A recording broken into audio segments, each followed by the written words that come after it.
El mercantilismo no es una escuela de pensamiento económico.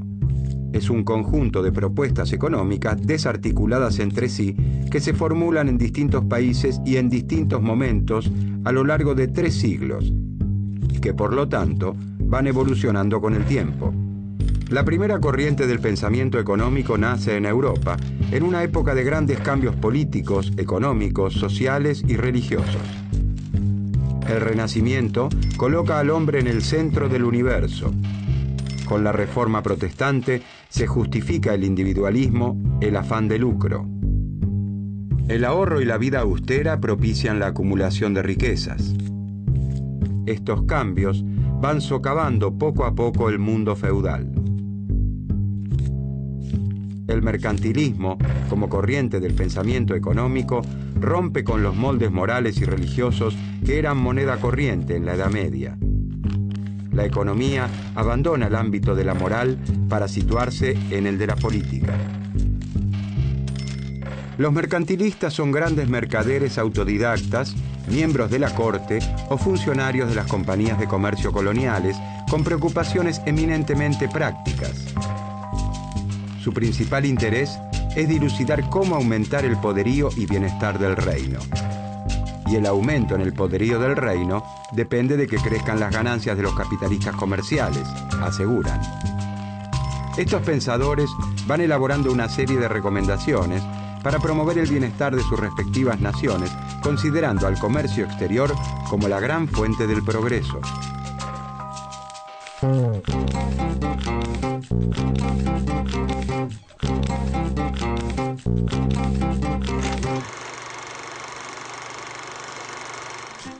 A partir del siglo XI, la actividad agrícola en Europa florece.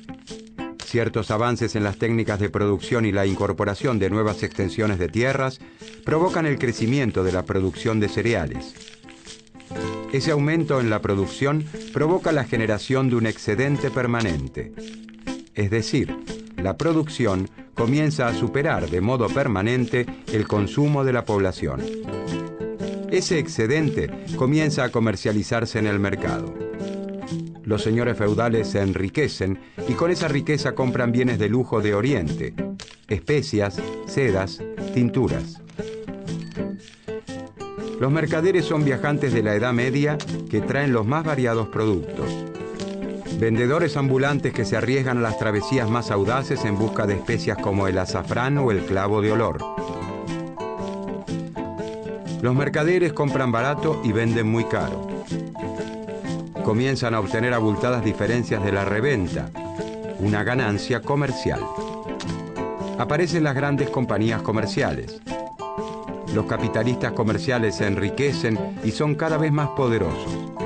Se van constituyendo como clase social, la burguesía. Los artesanos comienzan a recibir encargos de los mercaderes. Las duras disposiciones de los gremios también se debilitan cuando se incorpora la mano de obra rural a la producción industrial. Los agricultores, eternamente ignorados por los gremios, tejen libremente alianzas con los mercaderes. Los mercaderes o capitalistas comerciales ponen en contacto a los productores de determinados bienes, la oferta, y a los que quieren adquirir esos bienes, la demanda.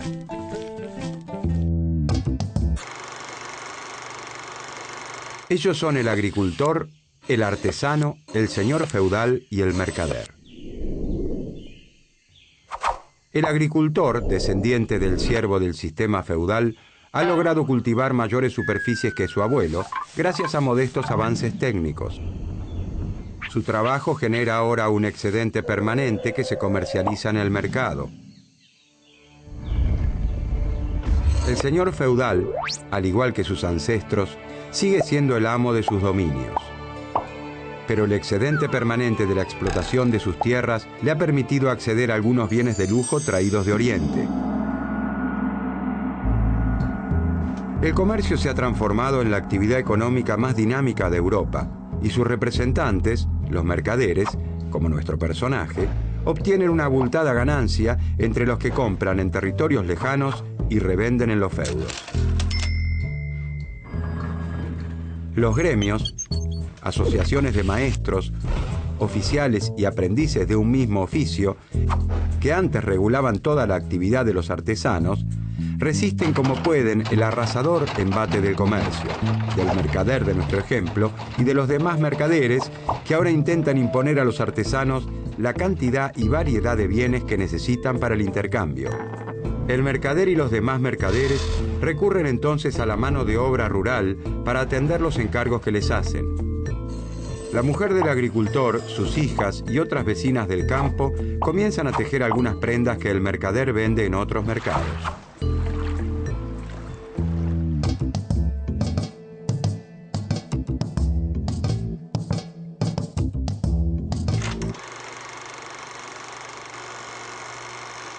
El mercantilismo evoluciona a lo largo de sus 3 siglos de historia. Una de las primeras corrientes fue el metalismo español. Para ese tiempo, la prosperidad de un estado se mide en oro y plata. Los estados europeos viven en guerra y sus arcas se desangran en las retribuciones a los mercenarios que integran sus ejércitos. Es necesario atesorar riquezas, pero las maneras de obtener metales preciosos no son iguales en todas las latitudes. Los reyes católicos en España se dedicaron a la extracción del oro y la plata americanos. Los franceses e ingleses han puesto sus fichas al comercio exterior y la piratería, una manera delicada de llamar a la extracción de metales preciosos de un barco.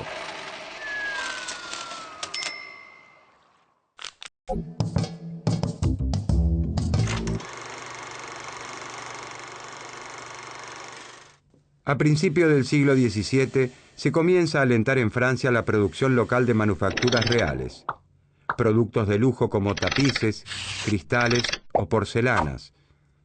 Son bienes muy requeridos por las monarquías y las clases altas que buscan parecérseles.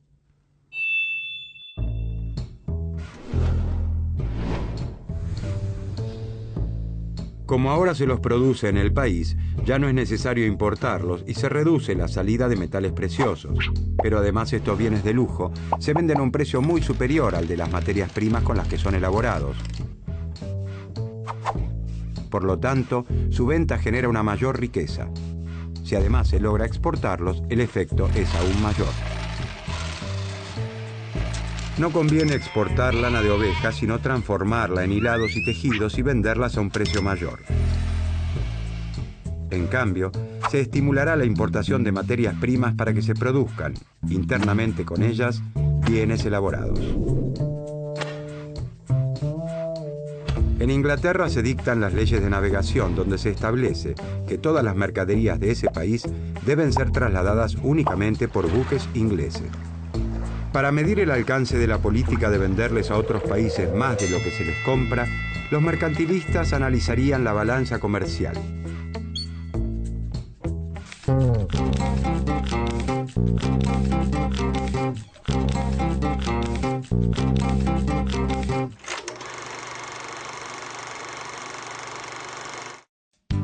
La balanza comercial es la diferencia entre las exportaciones y las importaciones de un país en un periodo determinado de tiempo. Si las exportaciones son superiores a las importaciones, esto es, si se le vende a otro país más de lo que se le compra, ingresa más oro del que sale y por lo tanto el reino se enriquece. Pero para que la balanza comercial sea positiva, es necesario, de acuerdo a los mercantilistas, defender la industria nacional, regulando el ingreso de mercaderías del extranjero. A esta política se la conoce como proteccionismo. Se entiende por proteccionismo la defensa de la producción nacional y la regulación del ingreso de mercancías. El proteccionismo busca reducir las compras a través de la sustitución de importaciones de bienes elaborados. Como vimos, la producción local de bienes, como en el caso de las manufacturas reales, o la aplicación de aranceles a la importación, desalientan las compras del exterior.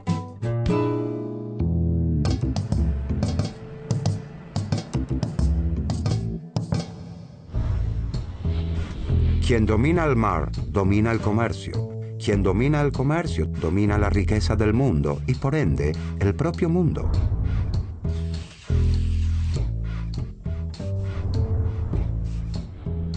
Es necesario restablecer o crear todas las industrias, incluso las de lujo, organizar a los productores y a los comerciantes en corporaciones, desarrollar a las colonias y atarlas comercialmente a Francia.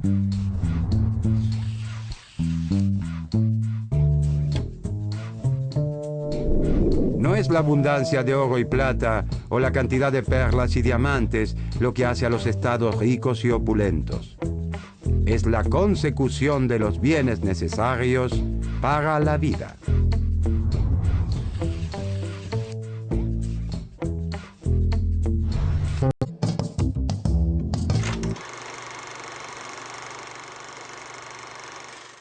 Los capitalistas comerciales se han vuelto cada vez más poderosos al incorporar nuevos mercados y les empieza a molestar que los señores feudales establezcan sus propias reglas en cada feudo.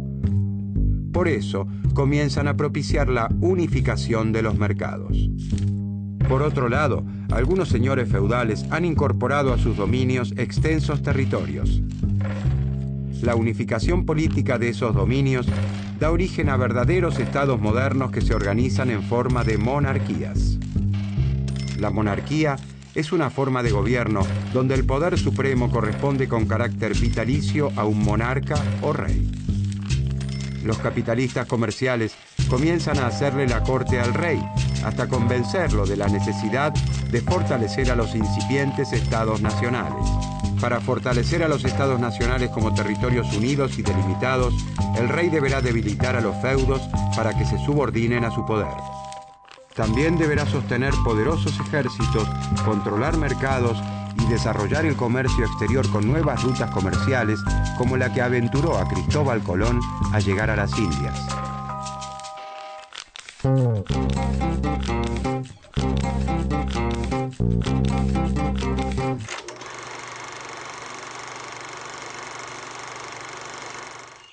Ellos son el agricultor segundo, el artesano segundo, el capitalista comercial segundo, el señor feudal segundo y el rey primero.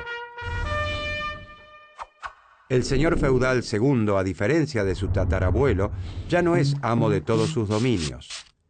En su afán expansionista, los señores feudales se han visto en la necesidad de unirse.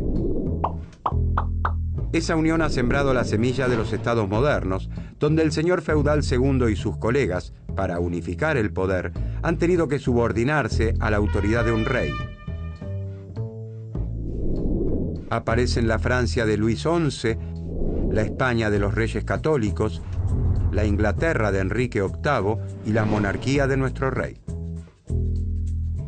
El rey primero organiza alrededor suyo una corte. Se rodea de ministros y consejeros que tienen conocimiento de disciplinas diversas. En general, el consejo es siempre el mismo. Hay que declararle la guerra a los vecinos para controlar los mercados y hacerse de oro. Pero mantener ejércitos es muy costoso. El rey primero aumenta los impuestos y solicita préstamos a los capitalistas comerciales, como el capitalista segundo, que han salido a flote con las exorbitantes ganancias de sus compañías navieras. El capitalista segundo ha convencido al rey primero que si prosperan sus actividades por el mundo, mayores ingresos entrarán al Estado. Pero que el Estado además debería intervenir en la economía nacional, prohibiendo la salida de materias primas, regulando la navegación. La actividad del artesano segundo ya no está férreamente regulada por su gremio, pero debe cumplir con las duras exigencias de los mercaderes. El agricultor segundo y su familia trabajan a destajo según el encargo de los mercaderes. Las jornadas de trabajo son extenuantes y ni siquiera puede garantizar la subsistencia, que sus ancestros gozaban con mucho menos esfuerzo.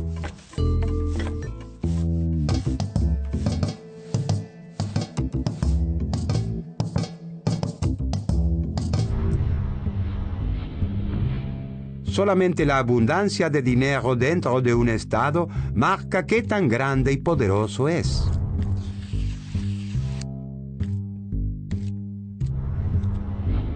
En todas las cosas debemos de tratar de sacar todas las ventajas posibles, ya se trate de cosas naturales o artificiales.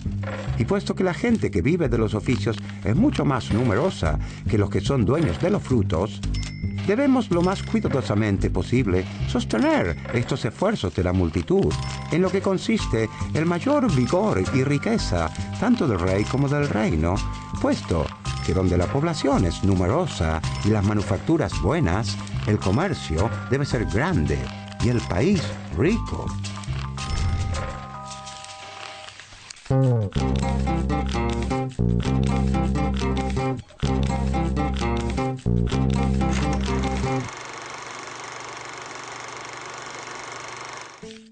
El mercantilismo no fue una escuela de pensamiento económico, sino un conjunto de propuestas económicas que fueron evolucionando a lo largo de 3 siglos de historia. El pensamiento mercantilista rompe las ataduras de la moral y la religión propias de la Edad Media y formula las primeras leyes económicas. El capitalista comercial, constituido en una figura poderosa en el Nuevo Mundo y aliado al monarca, invade el pensamiento de la época. Los mercantilistas recomendaban una fuerte intervención pública para enriquecer a los estados-nación emergentes. Esta actitud, que asumen la mayor parte de los países de Europa, sienta las bases para la creación de la industria nacional. Hacia el año 1600, cuando una serie de invenciones y descubrimientos hacen prosperar las industrias manufactureras y muchos mercaderes contratan artesanos para que produzcan bienes, el proteccionismo, propiciado por los mercantilistas, favorece el desarrollo manufacturero. La preocupación de los mercantilistas por garantizar que el Estado disponga de metales preciosos es similar a la búsqueda actual de los estados de acumular reservas en sus bancos centrales. Es decir, una clara demostración de lo que ocurre en la actualidad del pensamiento mercantilista.